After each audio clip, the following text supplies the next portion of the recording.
Good morning બાળકો. Last લેક્ચરમાં આપણે ડિસ્કસ કર્યું હતું કે what is vibrations in AB two type of molecule, fundamental modes of vibrations શું હોય, કઈ રીતે ફાઇન્ડ આઉટ કરાય, એવું બધું આપણે શીખાતા. ત્યારબાદ એનો પ્રિન્સિપલ જોયો હતો. ફરીથી ફંડામેન્ટલ વાઇબ્રેશન્સ કઈ રીતે ફાઇન્ડ આઉટ થાય તો કે જ્યારે આપણી પાસે લિનિયર મોલેક્યુલ હોય ત્યારે 3n-5 and non linear molecule હોય ત્યારે 3n-6 અને વેર n is equal two number of atom. Hydrogen water molecule માટે ફાઇન્ડ કરેલું અને HCl એટલે કે હાઇડ્રોક્લોરિક એસિડ માટે આપણે ફંડામેન્ટલ મોડ્સ ઓફ વાઇબ્રેશન કેટલા છે, કેવી રીતે મળે છે, આપણે ફાઇન્ડ આઉટ કરેલું. એટલા મેં તમને હોમવર્કમાં આપ્યા હતા. ત્યારબાદ આપણે પ્રિન્સિપલમાં એક મસ્ટ કન્ડિશન જોઈ કે those molecule which can change the dipole moment R only responsible for the IR bands. મતલબ કે એવા મોલેક્યુલ કે જેની પરમેનન્ટ ડાયપોલ મોમેન્ટને ચેન્જ કરી શકે ડ્યુરિંગ IR રેડિયેશન, એ જ મોલેક્યુલ છે IRમાં એક્ટિવ હશે. મતલબ એ જ મોલેક્યુલને આપણને બેન્ડ આપશે. અને કયા મોલેક્યુલ નહીં આપે એટલે કે જે હોમોડાયએટોમિક મોલેક્યુલ હશે કે જે IR બેન્ડમાં એનું ડાયપોલ મોમેન્ટ છે એ ચેન્જ નહીં કરી શકે, એ જે IR ઇનએક્ટિવ હશે. For example H2, O2, N2 આવા બધા છે IR કેવા હશે? ઇનએક્ટિવ હશે. હવે આપણે એવું જોયું કે ફંડામેન્ટલ મોડ્સ ઓફ વાઇબ્રેશન કેટલા મળે આપણને, એ આ ફોર્મ્યુલા ઉપરથી આપણે કાઢી લઈએ. પણ ઘણીવાર કેવું થાય છે તો કે જેટલા આપણને મળવા જોઈએ એટલા મળતા નથી. ફોર એક્ઝામ્પલ કાર્બન ડાયોક્સાઇડ, એમાં આપણે આન્સર શું આવે છે? કાર્બન મોનોક્સાઇડને કેટલા બેન્ડ મળવા જોઈએ આપણને? તો કે 4 બેન્ડ મળવા જોઈએ આન્સર પ્રમાણે. મતલબ કે આ ફોર્મ્યુલા પ્રમાણે આપણને 4 ફંડામેન્ટલ મોડ્સ ઓફ વાઇબ્રેશન મળવા જોઈએ for the carbon dioxide molecule. પણ એના મળે છે ઓરિજિનલી કેટલા? પ્રેક્ટિકલી તો કે 3 જ મળે છે. થિયોરિટિકલી મળવા જોઈએ 4 પણ પ્રેક્ટિકલી મળે છે 3. તો આના રીઝન આપણે જોવાનું છે કે શું કામ ચેન્જ થઈ ગયા, મળવા જોઈએ એના કરતાં ઓછા કેમ મળે છે. તો એના રીઝન જોઈએ આપણે. The reason for the change in number of bands in IR સ્પેક્ટ્રા. મતલબ કે જેટલા મળવા જોઈએ એમાં ચેન્જ શું કામ થાય છે એના રીઝન આપણે જોવાના છે. તો જોઈએ, in IR spectra there may be bands due to the fundamental vibration. મતલબ ફંડામેન્ટલ વાઇબ્રેશન્સથી આપણને બેન્ડ મળે છે, એ વાત તો સાચી. However we get the number of bands because of the following reason. હવે એમાં ચેન્જીસ શું કામે થાય છે એના રીઝન આપણે જોવાના છે. First reason, some fundamental vibrations are out of range, therefore they are not recorded. અહીંયા મેં તમને સિમેટ્રિકલ ને એસિમેટ્રિકલ પછી જે બેન્ડિંગ વાઇબ્રેશન્સ છે અને મેં તમને રેન્જ પણ કીધી હતી કે જે સ્ટ્રેચિંગ વાઇબ્રેશન છે એ 4000થી 800 સેન્ટીમીટર ઇન્વર્સની વચ્ચે મળે છે અને આ 1500થી 500 સેન્ટીમીટર ઇન્વર્સની વચ્ચે મળે છે. પણ ઘણા બેન્ડ એવા હોય છે કે જે આ રેન્જની બહાર હોય છે, તો આપણું ઇન્સ્ટ્રુમેન્ટ છે એ ડિટેક્ટ નથી કરી શકતું, ધેટ્સ વાય રેકોર્ડ નથી થઈ શકતા. એટલે જેટલા મળવા જોઈએ એના કરતાં ઓછા મળે છે. તો પહેલું રીઝન આ છે કે ફંડામેન્ટલ વાઇબ્રેશન્સ છે એ ઘણીવાર કેવા હોય છે? આઉટ ઓફ રેન્જ હોય છે, જેથી ઇન્સ્ટ્રુમેન્ટ એને ડિટેક્ટ ના કરી શકે. Second reason is sometimes number of excited molecules or atoms are less. મતલબ કે એને IR ફ્રિકવન્સી એટલી ના મળેલી હોય તો જેટલા મોલિક્યુલ એક્સાઇટેડ સ્ટેટમાં જવા જોઈએ IR બેન્ડ આપવા માટે એના કરતાં ઓછા જાય છે. એટલા મોલિક્યુલ્સ અથવા એટમ એટલા ઓછા એક્સાઇટેડ થાય છે, એના લીધે પણ આપણને એની ઇન્ટેન્સિટી કેવી મળે છે? ઓછી ઇન્ટેન્સિટી મળે છે. મતલબ કે આપણને આટલો શાર્પ પીક મળવો જોઈએ એટલે ઘણીવાર નાનો પીક મળે છે, તો એ પીક છે આપણે ડિટેક્ટ ના કરી શકીએ. હવે બેન્ડ આપેલો છે કે નથી આપેલો એ આપણે જ્યારે સ્પેક્ટ્રા જોઈએ ત્યારે આપણે રેકગ્નાઇઝ ના કરી શકીએ અથવા તો ડિફરન્શિએટ ના કરી શકીએ કે એ પીક છે કે નથી. એને લીધે પણ આપણને જેટલા બેન્ડ મળવા જોઈએ એના કરતાં ઓછા મળે છે. શું કામ? તો કે ઘણીવાર મોલિક્યુલ્સ અથવા એટમ જેટલા એક્સાઇટેડ સ્ટેટમાં જવા જોઈએ એના કરતાં ઓછા જાય છે. તો ઓછા જવાથી એની ઇન્ટેન્સિટી પણ ઓછી આવે છે ગ્રાફમાં. હવે ઓછી ઇન્ટેન્સિટીને લીધે આપણે એને ડિફરન્શિએટ કરી શકતા નથી. હજુ થર્ડ રીઝન છે ને આ ઇમ્પોર્ટન્ટ રીઝન છે. મોસ્ટલી આનો જ યુઝ આવશે. મતલબ કે આને લીધે જ મોસ્ટલી આપણને બેન્ડ ઓછા મળતા હશે. શું છે થર્ડ રીઝન? તો કે sometimes there may be overtone, combination and difference number of bonds are changes. એટલે કે શું? તો કે આપણને ઘણીવાર આવી રીતના બોન્ડનું બને છે. આ શું છે? ઓવરટોન, કોમ્બિનેશન. ઓવરટોન બેન્ડ કહેવાય, કોમ્બિનેશન બેન્ડ્સ કહેવાય અને ડિફરન્સ બેન્ડ કહેવાય. આ 3 ટાઈપના એક બેન્ડ હોય છે જે IRમાં ઓબ્ઝર્વ થાય છે અને એને લીધે પણ શું થઈ શકે? તો કે એને લીધે આપણને બેન્ડમાં જે નંબર ઓફ બેન્ડ મળવા જોઈએ, નંબર ઓફ પીક મળવા જોઈએ એના કરતાં ઓછા મળે છે. હવે શું છે હું તમને સમજાવું છું. ફર્સ્ટ ઓફ ઓલ આપણે સમજીએ કે ઓવરટોન શું છે. ફર્સ્ટમાં overtones. Okay, what is overtone? તો કે જો ફંડામેન્ટલ ફ્રીક્વન્સીને આપણે X એન્ડ Y કહીએ તો X એન્ડ Y શું છે? તો કે એની ફંડામેન્ટલ ફ્રીક્વન્સી. મતલબ કે કોઈ સિગ્નલ છે આપણને એક્સ અને વાય ઉપર મળવું જોઈએ, અને સેન્ટીમીટર ઇન્વર્સમાં બતાવાય, ફંડામેન્ટલ ફ્રીક્વન્સી છે, બરાબર. હવે ઘણીવાર કેવું થાય તો કે ફંડામેન્ટલ ફ્રીક્વન્સી હોય ને એના કરતાં એનું ડબલ રેન્જ, મતલબ કે એક્સની જગ્યાએ 2x અને વાયની જગ્યાએ 2y. મતલબ કે હું એક્ઝામ્પલ લઉં કે મને કોઈ સ્ટ્રેચિંગ છે, સપોઝ CH સ્ટ્રેચિંગ છે, એ 1700 મળવું જોઈએ, 1700 સેન્ટીમીટર ઇન્વર્સે મળવું જોઈએ, અને 1700 સેન્ટીમીટર ઇન્વર્સે તો પણ મળે છે, પણ હજી બીજું મને 34 સેન્ટીમીટર ઇન્વર્સે પણ મળે છે. તો એને શું કહેવાય તો કે જે CHની સ્ટ્રેચિંગ ફ્રીક્વન્સી છે એનું ઓવરટોન કહેવાય. મતલબ કે 1700 કરતાં મને ડબલ રેન્જ ઉપર એ મળે છે. એટલે 1700ને જો હું x કહું તો આને 2x કહી શકું. તો એ જે 2x અને 2y પોઝિશન ઉપર જે આપણને પીક મળે એને ઓવરટોનનો પીક કહેવાય. કેનો કહેવાય? ઓવરટોન્સનો પીક કહેવાય. જો એક્સ અને વાય ફંડામેન્ટલ ફ્રીક્વન્સી છે તો 2x અને 2y છે એ ઓવરટોનની ફ્રીક્વન્સી છે. મતલબ કે એના કરતાં જો ડબલ રેન્જ ઉપર હોય તો એ એની જ ફ્રીક્વન્સી, મતલબ આ છે એ CHની જ ફ્રીક્વન્સી હોય, કોઈ અલગ વસ્તુની ના હોય, પણ એ એના કરતાં ડબલ ઉપર મળે છે એટલે એનો ઓવરટોન કહેવાય. હવે એવી રીતે કોમ્બિનેશન બેન્ડ છે, જેમ ઓવરટોન હોય એવી રીતે કોમ્બિનેશન બેન્ડ પણ મળે. કોમ્બિનેશન બેન્ડ શું હોય?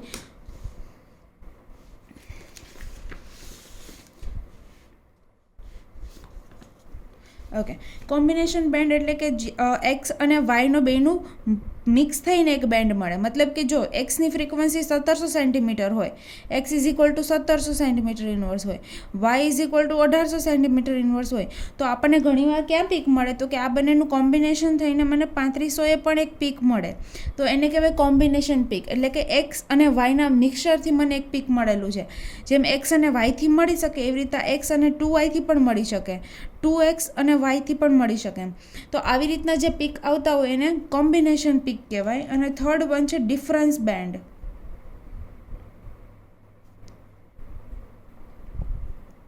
ડિફરન્સ બેન્ડ એટલે નામ ઉપરથી જ ખબર પડે કે કઈ રીતે મળતો હશે. તો કે આ એક્સ પ્લસ વાય કરવાથી મળે છે, એવી રીતે એક્સ માઇનસ વાય કરવાથી મળે, એક્સ માઇનસ 2y કરવાથી મળે, અથવા તો 2y માઇનસ એક્સ કરવાથી પણ મળે. મતલબ આટલી રીતે આપણને ડિફરન્સ, આવી રીતનો જો કોઈ બેન્ડ મળતો હોય તો એને ડિફરન્સ બેન્ડ કહેવાય. સરવાળો કરવાથી મળતા હોય તો એને કોમ્બિનેશન બેન્ડ કહેવાય, અને ડબલ કરવાથી મળતા હોય તો એને ઓવરટોન બેન્ડ કહેવાય. તો આ 3 ટાઈપના બેન્ડ છે, જેને લીધે શું થાય તો કે આપણને જેટલા મળવા જોઈએ એના કરતાં કાં તો વધારે મળે અને કાં તો ઓછા મળે. આનાથી શું થાય તો કે આનાથી છે ને બેન્ડ્સ આપણને નંબર ઓફ બેન્ડ્સ વધારે મળે. શું કામ? તો કે ઓવરટોન સપોઝ તમે લો કે ઓવરટોન ઉપર તો એની જે ફંડામેન્ટલ ફ્રીક્વન્સી હોય ત્યાં તો બેન્ડ આપે જ, તેમ છતાં એની ડબલ ફ્રીક્વન્સી એટલે કે એના ઓવરટોન ઉપર પણ આપણને એક બેન્ડ એટલે કે ત્યાં પણ એક પીક મળે. તો જેટલા આપણને પીક મળવા જોઈએ એના કરતાં પીક કેવા મળે? વધારે મળે, because of this overtone, combination band and differentiate band. Okay, આટલું આપણે જોઈ લીધું. 3 રીઝન આપણે જોયા કે કયા કયા 3 રીઝન છે કે જે આપણા નંબર ઓફ બેન્ડને એફેક્ટ કરે છે, કે નંબર ઓફ પીકને એફેક્ટ કરે છે, કાં તો એ નંબર ઓફ પીક ઘટાડે છે કાં તો એને વધારે છે. આ 3 એના મેઇન રીઝન હતા. હવે આપણે જોવાનું છે ફેક્ટર્સ અફેક્ટિંગ ફ્રીક્વન્સી. એટલે કે આપણે જ્યારે ફ્રીક્વન્સી જોતી હોય, કોઈ મોલેક્યુલ છે, મેં એવું કીધું હતું કે લાસ્ટ લેક્ચરમાં ઇન્ટ્રોડક્શન વખતે કે કોઈ મોલેક્યુલ હોય એમાં જેટલા બોન્ડ હોય ને બધા બોન્ડની અલગ અલગ ફ્રીક્વન્સી હોય. ફોર એક્ઝામ્પલ આપણે લઈએ CH3, એટલે કે આવી રીતે હું લઉં એસિટાલ્ડિહાઇડ. તો જે એસિટાલ છે એમાં CH બોન્ડની ફ્રીક્વન્સી અલગ હશે, આ કાર્બન અને આ કાર્બનની ફ્રીક્વન્સી અલગ હશે, આ કાર્બનની અને હાઇડ્રોજનની ફ્રીક્વન્સી અલગ હશે. આ કાર્બન હાઇડ્રોજન જ છે, આ કાર્બન હાઇડ્રોજન જ છે, પણ તેમ છતાં બંનેની ફ્રીક્વન્સી અલગ અલગ મળશે. આ કાર્બન ઓક્સિજનની ફ્રીક્વન્સી અલગ અલગ મળશે. મતલબ કે જેટલી ટાઈપના બોન્ડ આપણી પાસે પ્રેઝન્ટ હોય ને એટલી ટાઈપના આપણને બેન્ડ મળે. એવું મેં કીધું હતું કે ફિંગરપ્રિન્ટ જેવું હોય કે જેટલા માણસો હોય એટલી એની ફિંગરપ્રિન્ટ અલગ અલગ હોય, એવી જ રીતે હોય. તો એ જે ફ્રીક્વન્સી છે એને અફેક્ટ કરતાં આપણે ફેક્ટર્સ જોવાના છે. ઇમ્પોર્ટન્ટ ક્વેશ્ચન્સ હોઈ શકે છે, તમને પૂછાઈ શકે છે. ફેક્ટર્સ અફેક્ટિંગ ફ્રીક્વન્સી, એમાં આપણે ફર્સ્ટ વન જોઈએ the effect of reduce mass. Reduce mass શું છે અને કઈ રીતે ઇફેક્ટ કરે છે એના માટે તમારે પહેલાં એક ઇક્વેશન જોવું પડશે, where mu is equal to 1/2πc √k/μ. આ મ્યુ શું છે? આ છે આપણી ફ્રીક્વન્સી, કે જે આપણે ફ્રીક્વન્સી ફાઇન્ડ કરવા માટેનો એક ફોર્મ્યુલા છે. આપણે કોઈ પણ bond, for example CH bond હોય તો આની ફ્રીક્વન્સી તમારે ફાઇન્ડ કરવી હોય કે CH બોન્ડ છે એ ક્યાં આગળ પીક આપશે, એનું સ્ટ્રેચિંગ અથવા તો બેન્ડિંગ ક્યાં મળશે આપણને, તો એ ફાઇન્ડ આઉટ કરવા માટેની આ ફોર્મ્યુલા છે. તો એમાં શું છે તો કે 1/2πc where C is equal to speed of light, એ તો આપણને બધાને ખબર છે. કે શું છે તો કે છે ફોર્સ કોન્સ્ટન્ટ, અને મ્યુ શું છે તો કે રિડ્યુસ્ડ માસ છે. તો અહીંયા જે ઇક્વેશનમાં મ્યુ આવે છે એ રિડ્યુસ્ડ માસ છે, અને એ રિડ્યુસ્ડ માસ કઈ રીતે ફ્રીક્વન્સીને અફેક્ટ કરે એ આપણે જોવાનું છે.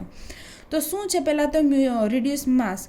Generally the reduced mass is calculated by mu is equal to m1 into m2 divided by m1 plus m2. અને m1 m2 શું છે તો કે atomic weight of the atom, મતલબ કે જે મારે એટમ્સમાં જે બોન્ડનું મારે ફાઇન્ડ કરવું છે એનો એટોમિક માસ. ફોર એક્ઝામ્પલ મારે અહીંયા CH બોન્ડ માટે ફાઇન્ડ કરવું છે તો m1 આવશે કાર્બન માટે અને m2 આવશે હાઇડ્રોજન માટે. કાર્બનનો માસ કેટલો હોય તો કે 12 અને હાઇડ્રોજનનો માસ કેટલો હોય તો કે 1. મતલબ મારે એનું રિડ્યુસ માસ મ્યુ કેલ્ક્યુલેટ કરવા માટે અહીંયા મૂકીશ 12 into 1/12 plus 1, મતલબ કે મળશે મને 12/13. એની જે વેલ્યુ આવશે એને હું કહીશ મ્યુ, એટલે કે રિડ્યુસ માસ કહીશ. તો રિડ્યુસ માસ કઈ રીતે અફેક્ટ કરશે તો તમે અહીંયા જુઓ તો mu is inversely proportional to reduce mass, મતલબ કે આપણી જે ફ્રીક્વન્સી છે એ અને રિડ્યુસ માસ વચ્ચે શું રિલેશન છે તો કે ઇન્વર્સલી પ્રોપોર્શનલ છે. તો જેમ જેમ રિડ્યુસ માસ વધે એમ ફ્રીક્વન્સી વચ્ચે શું થાય, મતલબ કે frequency is inversely proportional to mu. તો હું જેમ મ્યુ વધારીશ એમાં ફ્રીક્વન્સીમાં શું ચેન્જ આવશે તો કે ઓબ્વિયસ વાત છે ઇન્વર્સલી પ્રોપોર્શનલ છે, તો મ્યુ વધશે તો ફ્રીક્વન્સી શું થશે ઘટશે. તો આ એનું રિલેશન છે કે રિડ્યુસ માસ ઇન્ક્રીઝીસ વેર ફ્રીક્વન્સીઝ ડિક્રીઝીસ. જેમ જેમ હું મ્યુ વધારતી જઈશ, કઈ રીતે મ્યુ વધે તો કે જો કાર્બન અને હાઇડ્રોજન એમાં 3000 હશે, તો કાર્બન અને કાર્બન મતલબ હાઇડ્રોજન કરતાં કાર્બનનો વેઇટ કેવો હોય વધારે હશે, તો એનો વેઇટ વધારે હશે એટોમિક વેઇટ, તો મ્યુ ઓટોમેટિકલી ઇન્ક્રીઝ થશે, અને મ્યુ ઇન્ક્રીઝ થશે તો એની ફ્રીક્વન્સી કેવી થશે ડિક્રીઝ થશે. તો અહીંયા 3000 સેન્ટીમીટર ઇન્વર્સ છે તો એ ઘટીને 1200 સેન્ટીમીટર ઇન્વર્સ થઈ ગઈ. પછી કાર્બન કરતાં ઓક્સિજનનો એટોમિક વેઇટ વધારે છે તો એનો ફરીથી ઘટી ગયો, એના કરતાં ક્લોરિનનો વધારે છે તો એનો ઘટી ગયો, આ એના પછી બ્રોમિન અને એના પછી આયોડિન. એટલે જેમ જેમ આપણે એટોમિક વેઇટ ઇન્ક્રીઝ કરતા જઈએ, એટલે કે m1 m2 રિડ્યુસ માસ ઇન્ક્રીઝ કરતા જઈએ તો એની ફ્રીક્વન્સી છે ડિક્રીઝ થતી જાય છે.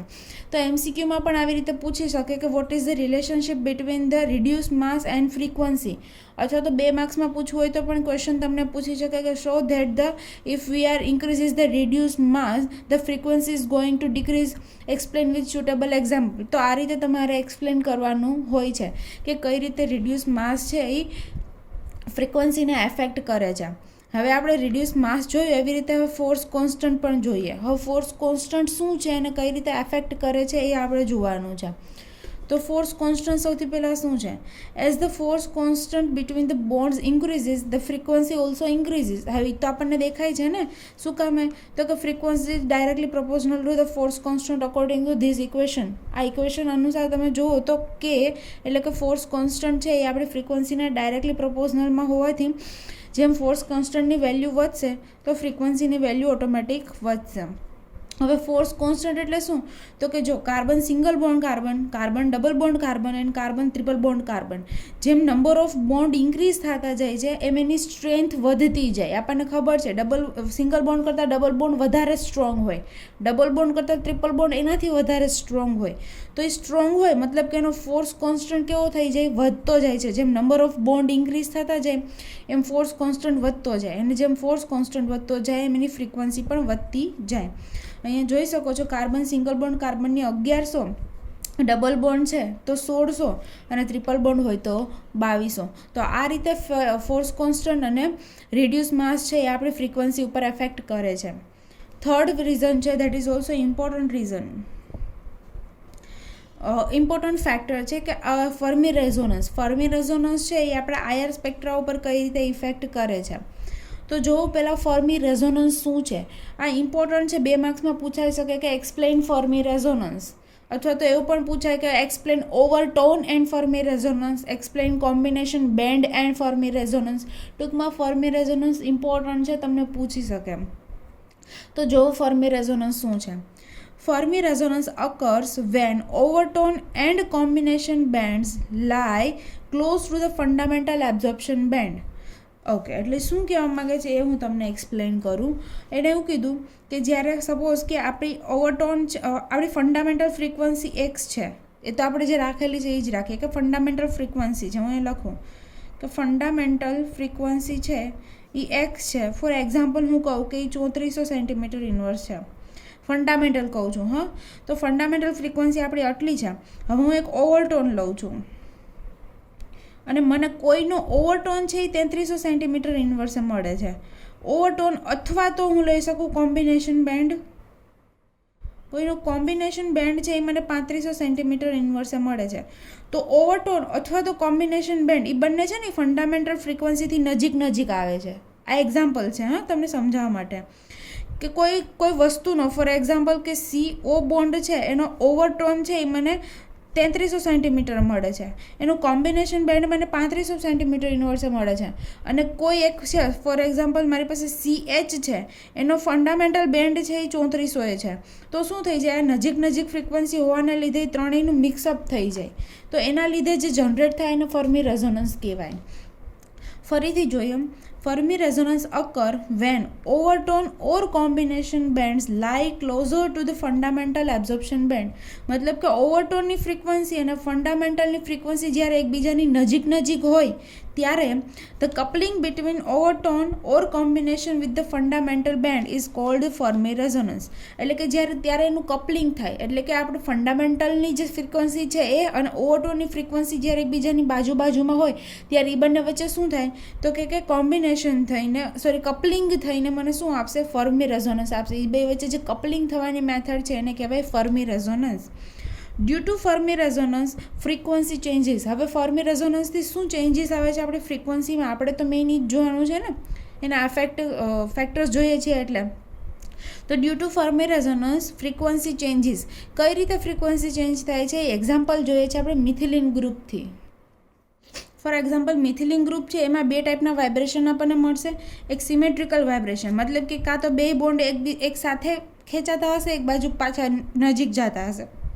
એ સિમેટ્રિકલમાં શું થતું હશે, એક બોન્ડ ખેંચાય તો એક બોન્ડ અંદરની સાઈડ ખેંચાય, આ બોન્ડ અંદરની સાઈડ ખેંચાય તો આ બોન્ડ બહારની સાઈડ ખેંચાય. તો એ એસિમેટ્રિકલ વાઇબ્રેશન છે, મતલબ બે આપણને મળે છે. હવે મિથિલિન ગ્રુપમાં જોઈએ, the band is often at a different frequency than the expected frequency. મતલબ કે આપણી પાસે કંઈક ટેબલ હશે એમાં એક્સપેક્ટેડ ફ્રીક્વન્સી હશે કે આટલી ફ્રીક્વન્સી મને CH બેન્ડ મળવો જોઈએ, CHનો સ્ટ્રેચિંગ અને CHનો એસિમેટ્રિકલ બેન્ડ છે મને અહીંયા મળવો જોઈએ, પણ એના કરતાં અલગ ફ્રીક્વન્સી મળે છે. અને એનું રીઝન શું, તો કે Fermi resonance. This is because of the combination of symmetrical and asymmetrical frequency. હવે જે સિમેટ્રિકલ અને એસિમેટ્રિકલ છે એ બંનેની ફ્રીક્વન્સી એકબીજાની બાજુમાં હોવાથી શું થાય, તો કે એ બંને વચ્ચે કોમ્બિનેશન થઈને કપલિંગ થઈને મને અલગ કંઈક ફ્રીક્વન્સી મળે કે જેનો બોન્ડ મને ઓબ્ઝર્વ થાય. ફોર એક્ઝામ્પલ આનું એક્ઝામ્પલ છે કે CH2નું સિમેટ્રિકલ વાઇબ્રેશન 3000 છે અને એસિમેટ્રિકલ વાઇબ્રેશન 2900 છે. મતલબ કે બંને એકબીજાની નજીક હોવાથી બંને વચ્ચે શું થાય, તો કે કપલિંગ થાય અને કપલિંગને લીધે મને કંઈક નવી ફ્રીક્વન્સી એટલે મતલબ કે મને ઓબ્ઝર્વ થવું જોઈએ 3000 કા 2900 એને બદલે કંઈક નવી ફ્રીક્વન્સી મને એનો બેન્ડ છે એ ઓબ્ઝર્વ થાય. હવે એવી રીતે NH2નું છે, NH2નું સિમેટ્રિકલ વાઇબ્રેશન 3400 એસિમેટ્રિકલ 3300. નાઇટ્રો ગ્રુપનું 1550 અને 1400, મતલબ કે નજીક જ છે. આ બધાના સિમેટ્રિકલ અને એસિમેટ્રિકલ વાઇબ્રેશન આપેલા છે જે નજીક છે, જેને લીધે એ બંને વચ્ચે કોમ્બિનેશન થઈને કપલિંગ થઈને મને અલગ ફ્રીક્વન્સી આપે છે. મતલબ આ પણ એક ઇમ્પોર્ટન્ટ ફેક્ટર છે કે જે આપણી ફ્રીક્વન્સીને એફેક્ટ કરે છે. જેટલી મળવી જોઈએ એના કરતાં એમાં ઊંચા નીચું થાય છે. હવે એના વધારે એક્ઝામ્પલ્સ છે કે there are 2 bands in aldehyde, anhydride and nitro. મતલબ કે આ હશે આપણી પાસે આલ્ડીહાઇડ, આ હશે આપણી પાસે એનહાઇડ્રાઇડ અને આ હશે આપણી પાસે નાઇટ્રો.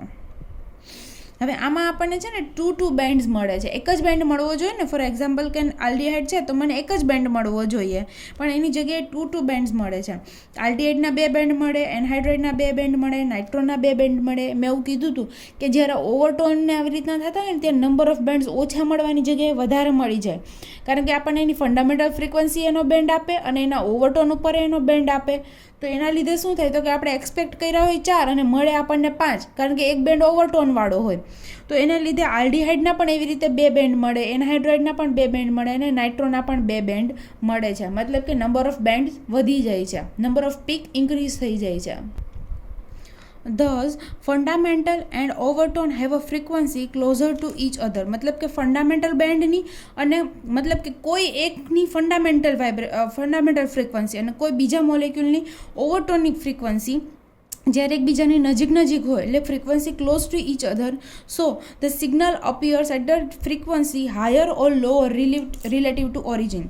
મતલબ કે ફંડામેન્ટલની અને ઓવરટોનની જ્યારે એના બંને વચ્ચે કપલિંગ થાય ત્યારે આપણને જે જગ્યાએ પીક મળવું જોઈએ એના બદલે કાં તો એના કરતાં વધારે ફ્રીક્વન્સી કાં તો એના કરતાં ઓછી ફ્રીક્વન્સી આપણને પીક છે એ મળે છે. અને this phenomenon is known as a Fermi resonance. આ આઈએમપી ઇમ્પોર્ટન્ટ પૂછી શકે.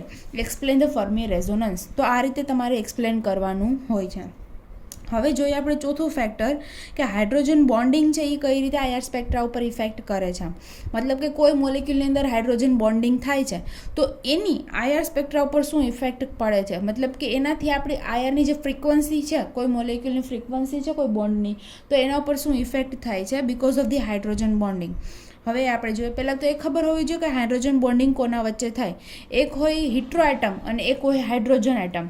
એ બંને વચ્ચે એક ટાઈપનું એટ્રેક્શન હોય. ફોર એક્ઝામ્પલ અહીંયા ઓક્સિજન અને હાઇડ્રોજન, આ પોલાર હાઇડ્રોજન હોવો જોઈએ. હાઇડ્રોજન જેની સાથે અટેચ છે એ પોલાર બોન્ડ હોવો જોઈએ, નોન પોલાર વચ્ચે ના થાય. તો હિટ્રો એટમ અને હાઇડ્રોજનની વચ્ચે જે એટ્રેક્શન બોન્ડ હોય એને કહેવાય હાઇડ્રોજન બોન્ડ. હવે એનું એક એક્ઝામ્પલ છે કે carboxylic acid in a solid or pure liquid form exist in a dimeric form due to the strong hydrogen bonding. મતલબ કાર્બોક્સિલિક એસિડ એટલે કે COOH એટલે કે એવું હશે RCOOH. તો આ જે કાર્બોક્સિલિક એસિડ છે આઈધર સોલિડ ફોર્મમાં અથવા તો એના પ્યોર લિક્વિડ ફોર્મમાં છે ને એ ડાયમર ફોર્મમાં એક્ઝિસ્ટ કરે. ડાયમર ફોર્મમાં મતલબ કે એ RCOOH સિંગલ રીતે ના હોય પણ એના 2 મોલ્સ છે એકબીજા હારે કનેક્ટેડ હોય.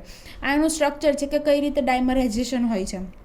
એમાં R આ COO અને H, એવી રીતે બીજો mall RC double bond O અને H. આ હાઇડ્રોજન છે એ પોલાર હાઇડ્રોજન છે. એવી રીતે આ હાઇડ્રોજન પણ કેવો પોલાર હાઇડ્રોજન, કારણ કે ઓક્સિજનની હારે અટેચ છે. તો એના બીજા મોલમાં જે ઓક્સિજન છે એની સાથે એટ્રેક્શનથી અટેચ હશે, તો આ પણ એવી રીતે એટ્રેક્શનથી અટેચ હશે એટલે એને હાઇડ્રોજન બોન્ડ કહેવાય. તો આ રીતે જ્યારે કાર્બોક્સિલિક એસિડ છે ને ડાયમર ફોર્મમાં એક્ઝિસ્ટ કરે તો એના લીધે શું થાય તો કે આ જે કાર્બોનિલ ગ્રુપ છે આ COO એના ઉપર એની ઇફેક્ટ થાય. આની જે ફ્રીક્વન્સી છે એના ઉપર એની ઇફેક્ટ થાય. શું ઇફેક્ટ થાય એ આપણે જોવાનું છે. કે the strong hydrogen bonding weakens the COO. મતલબ કે આ બોન્ડ જેટલો સ્ટ્રોંગ હશે એટલે કે હાઇડ્રોજન બોન્ડ જેટલો સ્ટ્રોંગ હશે તો એને લીધે COO છે એ વીક થઈ જશે. આની સ્ટ્રેન્થ વધશે તો આની જે સ્ટ્રેન્થ છે એ ઘટશે. અને આપણે સ્ટ્રેન્થ ફોર્સ કોન્સ્ટન્ટ ઉપરથી જોઈ ગયા કે સ્ટ્રેન્થ જો ઘટે એટલે કે ફોર્સ કોન્સ્ટન્ટ ઘટે અને ફોર્સ કોન્સ્ટન્ટ ઘટે તો ફ્રીક્વન્સી એ પણ ઘટે, એટલું આપણે જોઈ ગયા બરાબર. તો એ એના ઉપર ડિપેન્ડ છે કે the strong hydrogen bonding weakens the COO bond. મતલબ કે આ જો સ્ટ્રોંગ હોય તો આ છે એને વીક કરે અને ઓછી સ્ટ્રેન્થ એની ઓછી ઘટાડે. Thus it lowers the COO adsorption frequency. તો કઈ રીતે ઘટે? મતલબ કે એની સ્ટ્રેન્થ ઘટે તો ફોર્સ કોન્સ્ટન્ટ ઘટે અને ફોર્સ કોન્સ્ટન્ટ ઘટે તો એની ફ્રીક્વન્સી પણ ઘટે. Thus it lowers the COO adsorption frequency. The adsorption at 1721 cm inverse increases that the acid is largely in H bonded dimeric form. એટલે જેના મળવી જોઈએ એના કરતાં જે 1721 ઓછી મળે છે એની ફ્રીક્વન્સી, એનાથી એવું પ્રૂફ થાય છે કે કાર્બોક્સિલિક એસિડ છે એના ડાયમેરિક ફોર્મમાં એક્ઝિસ્ટ કરતું હોવું જોઈએ. મતલબ કે એમાં એક સ્ટ્રોંગ હાઇડ્રોજન બોન્ડિંગ પ્રેઝન્ટ હોવું જોઈએ. હવે હાઇડ્રોજન બોન્ડ છે એની 2 ટાઈપ્સ છે. There are 2 types of hydrogen bond. The first one is intermolecular hydrogen bond and the second one is intramolecular hydrogen bond. Now what is intermolecular hydrogen bond and intramolecular hydrogen bond? The intermolecular मतलब के 2 મોલેક્યુલ્સની મારે જરૂર પડે. Hydrogen bonding માટે મારે 2 મોલેક્યુલ્સની જરૂર પડે અને ઇન્ટ્રામોલેક્યુલ એટલે કે ઓનલી 1 મોલેક્યુલ એટલે કે within the molecule hydrogen bond બની જાય, મારે બીજા મોલની જરૂર પડે નહીં. હવે એક્ઝામ્પલથી સમજીએ. પહેલાં જોઈએ ઇન્ટરમોલેક્યુલર હાઇડ્રોજન બોન્ડ. તો મેં એવું શું કીધું કે એમાં મારે 2 મોલેક્યુલ્સની જરૂર પડશે. ફોર એક્ઝામ્પલ અહીંયા છે પેરાક્લોરોફિનોલ. તો આ કહેશું પેરાક્લોરોફિનોલ. તો એનામાં અમારે જો હાઇડ્રોજન બોન્ડિંગ કરાવવું હોય તો અહીંયા એક હિટ્રો એટમ છે, પણ આ ક્લોરિન અને હાઇડ્રોજન આમ બે એકબીજાની દૂર છે, પેરા સામે સામેની પોઝિશન ઉપર છે. તો એ બંને વચ્ચે આવી રીતે હાઇડ્રોજન બોન્ડિંગ થવું પોસિબલ નથી, કારણ કે ડિસ્ટન્સ વધારે છે. તો આમાં મારે હાઇડ્રોજન બોન્ડિંગ કરાવવું હોય તો કમ્પલસરી મારે બીજો પેરામોલ જોશે. હવે એ બંનેને હું એકબીજાની બાજુમાં રાખું તો આ હાઇડ્રોજન અને ઓક્સિજન વચ્ચે ઇન્ટરેક્શન થઈને એક હાઇડ્રોજન બોન્ડ આપણને આપે છે. હવે જેમ આપણે આગળમાં જોયું એવી જ રીતે જો આ હાઇડ્રોજન બોન્ડ સ્ટ્રોંગ થશે તો O અને H આ બોન્ડ કેવો થશે? વીક થશે. એટલે OH બોન્ડ વીક થશે તો એની ફ્રીક્વન્સી પણ કેવી થશે? ઘટશે. gives the IR band at 3200 due to the intermolecular hydrogen bonding. મતલબ કે જેટલી રેન્જ આપવું જોઈએ એના કરતાં ઓછી રેન્જ ઉપર આવે છે આ ઇન્ટરમોલેક્યુલર હાઇડ્રોજન બોન્ડિંગને લીધે. હવે ઓન ડાયલ્યુશન મતલબ કે હું આમાં પાણી એડ કરું તો એના ઉપર શું ઇફેક્ટ થાય? હું આમાં પાણી એડ કરું તો શું થાય? તો તમને ખબર છે ઇન્ટરમોલેક્યુલર હાઇડ્રોજન બોન્ડ છે, હું એને ડાયલ્યુટ કરીશ એટલે હું વધારે એમાં પાણી એડ કરીશ. હું પાણી એડ કરતી જાઉં વધારેમાં વધારે તો શું થાય? તો કે આ બંને જે મોલેક્યુલ છે એકબીજાની દૂર જતા રહે. હવે મારી પાસે ડાયલ્યુશન વધારે, મેં વધારે ડાયલ્યુશન આપેલું છે તો મતલબ કે એની અંદર જે પેરાક્લોરોફિનોલ છે એના મોલેક્યુલ ઓછા હશે અને પાણીના મોલેક્યુલ વધારે હશે. ઓબ્વિયસ વાત છે ને, ડાયલ્યુશન આપણે એને જ કહીએ ને કે ડાયલ્યુટ સોલ્યુશન કે જેમાં પેરાક્લોરોફિનોલના મોલેક્યુલ્સ ઓછા હોય અને પાણીના મોલેક્યુલ્સ વધારે હોય. તો એના લીધે શું થાય છે? ઓછા હોવાના લીધે બધા દૂર રખડતા હશે સોલ્યુશનમાં. એટલે કે આવી રીતે મારી પાસે સોલ્યુશન ભરેલું છે, એમાં એક મોલ અહીંયા હોય તો બીજો મોલ પહેલાં ડાયલ્યુશન નહોતું આપેલું તો બાજુમાં હોવાને લીધે અહીંયા હાઇડ્રોજન બોન્ડિંગ જનરેટ થતું હતું. હવે હું પાણી નાખું તો એ મોલેક્યુલ્સ દૂર રહેવાની ટ્રાય કરશે તો હવે એમાં હાઇડ્રોજન બોન્ડિંગ થશે નહીં. તો હાઇડ્રોજન બોન્ડિંગ ના થાય તો આ જે OH બોન્ડ છે એ ફરીથી સ્ટ્રોંગ થઈ જાય. જે વીક થઈ ગયો તો હાઇડ્રોજન બોન્ડના લીધે એ ફરીથી સ્ટ્રોંગ થઈ જાય અને સ્ટ્રોંગ થઈ જાય એટલે કે એનો ફોર્સ કોન્સ્ટન્ટ ફરીથી વધી જાય તો એની ફ્રીક્વન્સી પણ ફરીથી વધી જાય. તો ડાયલ્યુશનથી શું ઇફેક્ટ થશે? તો કે on ડાયલ્યુશન it is shifted two 360 centimetre inverse. મતલબ કે પહેલાં જે 3200 સેન્ટીમીટર મળતું તો ડાયલ્યુશન કરવાથી 3600 સેન્ટીમીટર ઇનવર્સે મળે છે. મતલબ કે ફોર્સ કોન્સ્ટન્ટ વધે છે એટલે કે ડાયલ્યુશનથી હાઇડ્રોજન બોન્ડ છે એ બ્રેક થઈ જાય છે. આ જોયું આપણે ઇન્ટરમોલેક્યુલર હાઇડ્રોજન બોન્ડ. હવે એવી રીતે જોઈએ ઇન્ટ્રામોલેક્યુલર હાઇડ્રોજન બોન્ડ. તો ઇન્ટ્રામોલેક્યુલર હાઇડ્રોજન બોન્ડિંગમાં કેટલા મોલેક્યુલની જરૂર પડશે? તો કે એક જ મોલેક્યુલની જરૂર પડશે. મતલબ કે એકને એક મોલેક્યુલમાં હાઇડ્રોજન બોન્ડ બની જશે, મારે બીજા મોલેક્યુલની જરૂર નહીં પડે. એનું એક્ઝામ્પલ છે ઓર્થોક્લોરોફિનોલ. મતલબ કે પેલું પેરાક્લોરો હતું, પેરા પોઝિશન ઉપર ક્લોરો છે, આમાં ઓર્થો પોઝિશન ઉપર ક્લોરો છે. મતલબ કે આપણી પાસે જે હિટ્રો એટમ છે ક્લોરિન એ ઓર્થો પોઝિશન ઉપર છે તો નજીક હોવાને લીધે એ બંને વચ્ચે જ હાઇડ્રોજન બોન્ડિંગ થઈ જશે, મારે બીજા ઓર્થોક્લોરોફિનોલની જરૂર પડશે નહીં. તો એના લીધે શું થશે? તો કે ફરીથી જેમ આ હાઇડ્રોજન બોન્ડિંગ સ્ટ્રોંગ હશે તો એને લીધે OHની ફ્રીક્વન્સી ઘટશે, કારણ કે એ બોન્ડની ફ્રીક્વન્સી ઘટવાનું રીઝન શું? તો કે એનો ફોર્સ કોન્સ્ટન્ટ ઘટશે, એની સ્ટ્રેન્થ ઘટવાને લીધે એ પણ કેવું થઈ જશે? ઘટશે. મતલબ કે it gives the IR band at a lower frequency that is 3200 centimetre inverse. મતલબ કે જેટલાય આપવું જોઈએ એના કરતાં એની ફ્રીક્વન્સી ઓછી મળે છે. હવે ડાયલ્યુશનની શું ઇફેક્ટ થાય છે? તો કે જેમાં આપણે પહેલાં પેરામાં જોયું હતું ઇન્ટરમોલેક્યુલરમાં એવું કેવું કે મોલેક્યુલ અને બીજો મોલેક્યુલ એ બંને વચ્ચે હાઇડ્રોજન બોન્ડિંગ હોવાને લીધે ડાયલ્યુશનથી બોન્ડ બ્રેક થઈ જતો હતો. પણ આમાં કેવું થાય કે જો હું આની અંદર પાણી એડ કરીશ તો આજે મારી પાસે એક ઓર્થોક્લોરો છે એ રીતે મારી પાસે બીજો ઓર્થોક્લોરો હશે, ત્રીજો ઓર્થોક્લોરો હશે, એ બધા એકબીજાની દૂર જતા જશે. પણ આપણે ઇન્ટરમોલેક્યુલર હાઇડ્રોજન નહીં ઇન્ટ્રામોલેક્યુલર હાઇડ્રોજન બોન્ડ જોઈએ છીએ.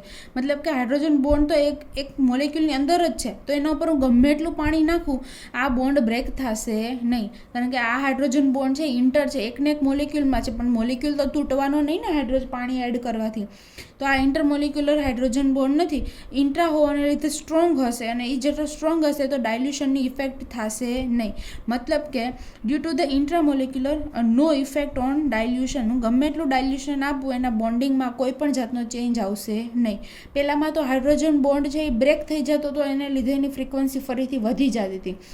ઓર્થોક્લોરોફિનોલમાં એની ફ્રીક્વન્સી વધશે નહીં. તો તમને આ રીતે ક્વેશ્ચન પૂછી શકે હાઇડ્રોજન બોન્ડિંગના બેઝિસ ઉપર કે આપણે કઈ રીતે છે ઓર્થોક્લોરોફિનોલ અને પેરાક્લોરોફિનોલ છે એને આઈઆરની મદદથી એને ડિફરન્શિએટ કરી શકાય, કઈ રીતે ડિફરન્શિએટ કરી શકાય એવું તમને પૂછે તો તમારે ત્યાં આગળ એવું લખવાનું હોય કે પહેલાં ઓર્થોક્લોરોફિનોલમાં ઇન્ટ્રામોલેક્યુલર હાઇડ્રોજન બોન્ડિંગ થાય છે, જ્યારે પેરામાં ઇન્ટરમોલેક્યુલર હાઇડ્રોજન બોન્ડિંગ થાય છે.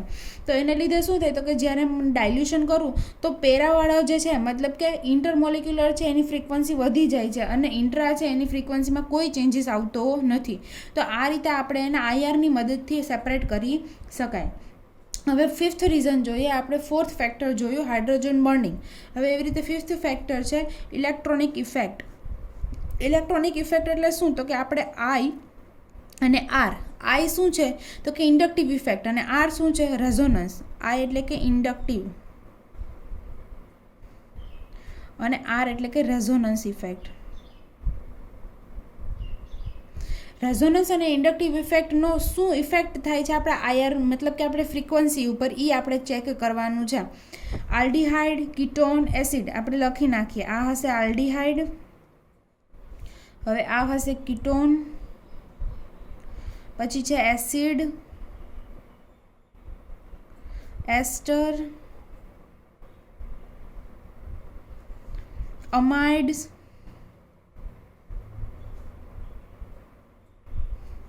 Acid halide. ઓકે, આ બધામાં તમે એક વસ્તુ જુઓ તો આટલું તો કોમન છે. આરસીઓ, આરસીઓ, આરસીઓ. ચેન્જ શું થાય છે તો કે એક સબસ્ટિટ્યુશન ચેન્જ થાય છે. જો હાઇડ્રોજન મૂકું તો aldehyde, ketone, acid, ester, અમાઇડ, acid chloride, આ રીતે ફંક્શનલ ચેન્જ થતા જાય છે.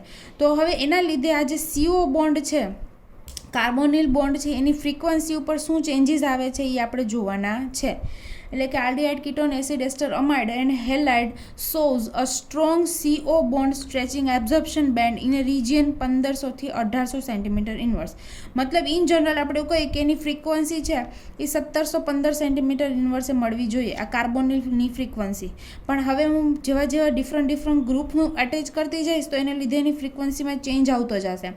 અને કઈ ટાઈપના ગ્રુપથી કઈ ટાઈપની ચેન્જ આવશે એ આપણે આની અંદર જોવાનું છે. Its relatively constant position, high intensity make it easy to recognize in the IR spectra. Any intensity વધારે હોવાને લીધે આયરમાં ઇઝીલી ડિટેક્ટ થઈ જાય છે. હવે આપણે જોવાનું છે ચેન્જીસ કઈ રીતે આવે છે. Changes in environment of the carbonyl group can either lower or raise the adsorption frequency from the normal value for the ketones.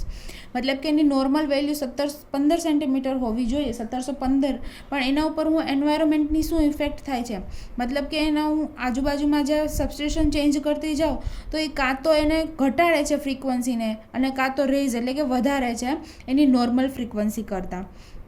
Since the oxygen is more electronegative than carbon, મતલબ કે આ કાર્બોનિલની વાત થાય છે. આમાં ઓક્સિજન મોર electronegative હોવાને લીધે શું થઈ તો કે આ બોન્ડ છે એ પોલાર હોય. કેવો હોય? પોલાર. હવે એ તો આપણને ખબર છે ને, ઓક્સિજન એની ઇલેક્ટ્રોનેગેટિવિટી વધારે હોવાને લીધે CO બોન્ડ છે એ પોલાર હોય છે.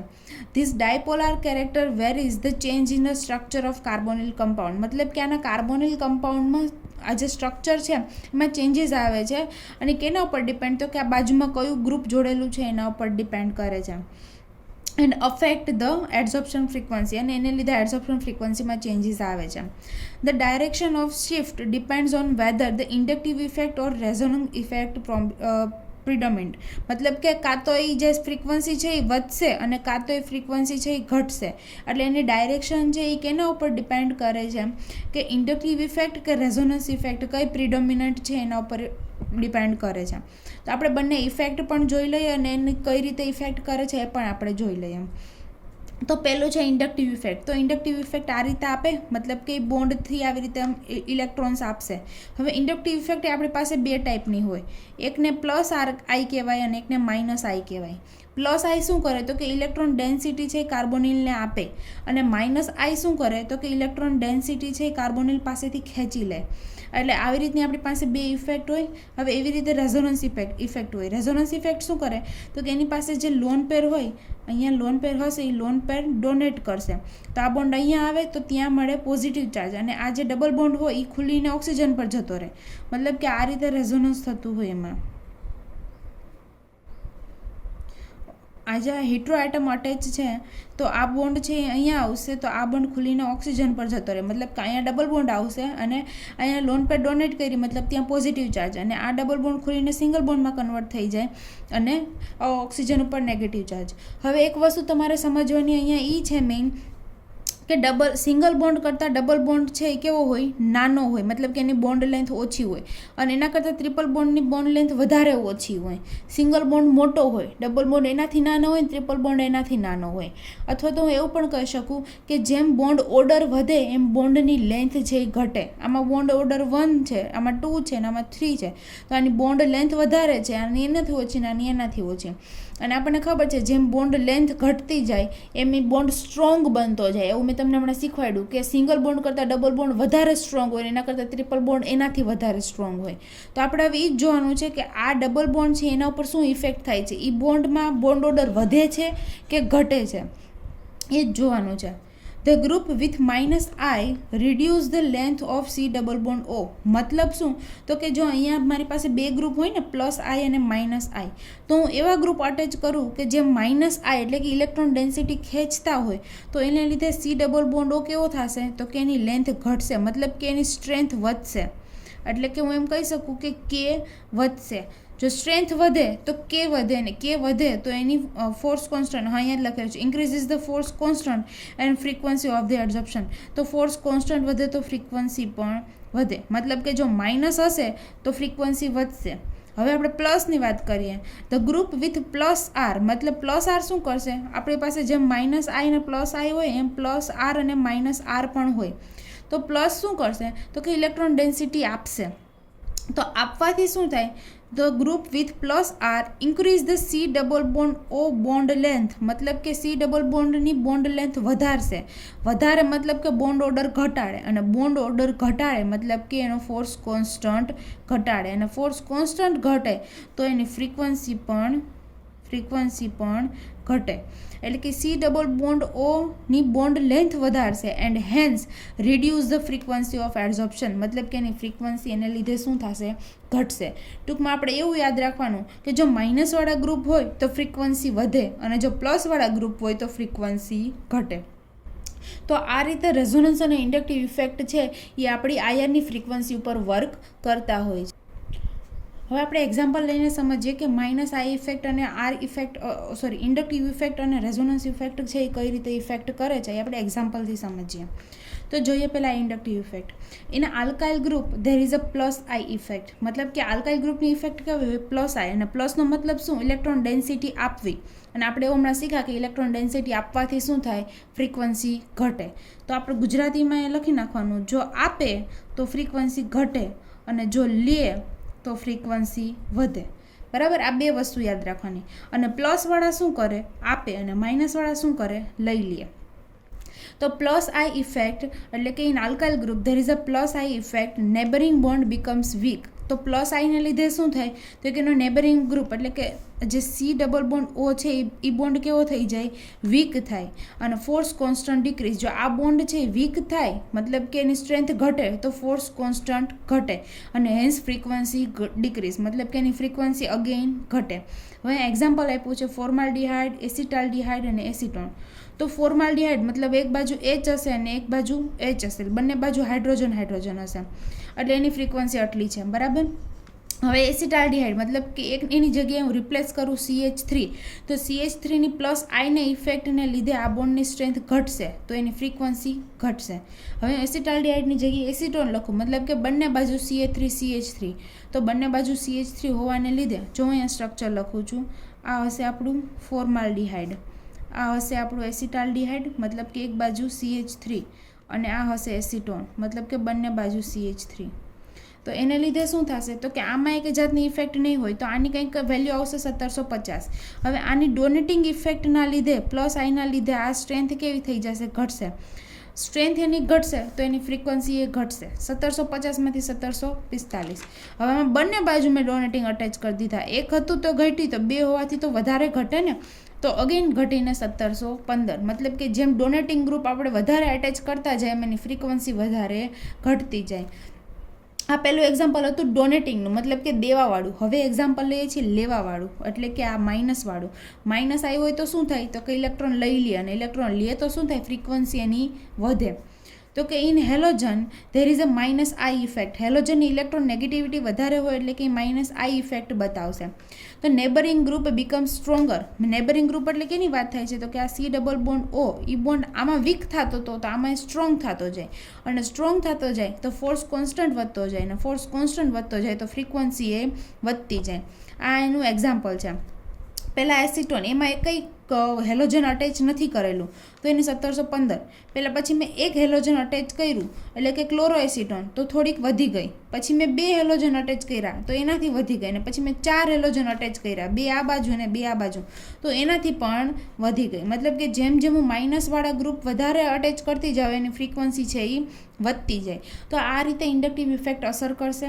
બસ સેમ એવી જ રીતે રેઝોનન્સ પણ અસર કરશે, કે રેઝોનન્સમાં પણ જો આપણે પ્લસવાળા અટેચ કરશું તો ફ્રીક્વન્સી ઘટશે, અને માઇનસવાળા અટેચ કરશું તો ફ્રીક્વન્સી વધશે. એક્ઝામ્પલ જોઈએ. ધ અમાઇડ્સ, એટલે આને અમાઇડ કહેશું, ester and acid chloride so a predominant plus R effect. મતલબ કે આની પ્લસ આર ઇફેક્ટ હોય. કઈ રીતે તો કે એની પાસે લોન પેર છે, તો લોન પેર અહીંયા ડોનેટ કરશે તો આ બોન્ડ ખુલીને અહીંયા, તો એવી જ રીતે અહીંયા પણ લોન પેર ડોનેટ કરશે અને આ બોન્ડ ખુલીને અહીંયા પણ લોન પેર ડોનેટ કરે અને આ બોન્ડ ખુલીને અહીંયા. તો આની કઈ રીતે ઇફેક્ટ થાય છે તો કે એના લીધે such resonance weakens the C double bond O band. હવે એ તો આપણને દેખાય જ છે કે આ બોન્ડ અહીંયા આવશે તો આ બોન્ડ ખુલીને ઓક્સિજન ઉપર, તો જે ડબલ બોન્ડ છે એ કન્વર્ટ થઈ જશે સિંગલ બોન્ડમાં. મતલબ કે બોન્ડ ઓર્ડર ઘટ્યો, બોન્ડ ઓર્ડર ઘટે તો ફોર્સ કોન્સ્ટન્ટની વેલ્યુ ઘટે, અને ફોર્સ કોન્સ્ટન્ટ ઘટે તો એની ફ્રીક્વન્સી પણ ઘટે. તો એની ફ્રીક્વન્સી જે ઓરિજિનલી હોવી જોઈએ એના કરતાં કેવી થઈ જાય, ઘટી જાય. As plus R effect increases, જેમ એની ઇફેક્ટ વધતી જાય તો સીઓ બોન્ડની ફ્રીક્વન્સી ઘટતી જાય. મતલબ કે પ્લસવાળા હોય, પ્લસવાળા ઇલેક્ટ્રોન આપે તો એની ફ્રીક્વન્સી ઘટે. બસ આટલું યાદ રાખવાનું. આટલું યાદ રાખીએ એટલે આખો ટોપિક સમજાઈ જાય. હવે આ એના એક્ઝામ્પલમાં છે કે અમાઇડમાં નાઇટ્રોજન લોન પેર આપશે, આમાં ઓક્સિજન આપશે અને આમાં ક્લોરિન આપશે. તો આ રીતે ઇન્ડક્ટિવ ઇફેક્ટ અને રેઝોનન્સ છે એ ઇફેક્ટ કરે છે આપણા આયરની ફ્રીક્વન્સી ઉપર. હજુ એક લાસ્ટ ફેક્ટર બાકી છે, અને જે છે size of ring. Size of ring છે એ કઈ રીતે ઇફેક્ટ કરે છે આયર ફ્રીક્વન્સીને, તો એ ઇમ્પોર્ટન્ટ ફેક્ટર છે.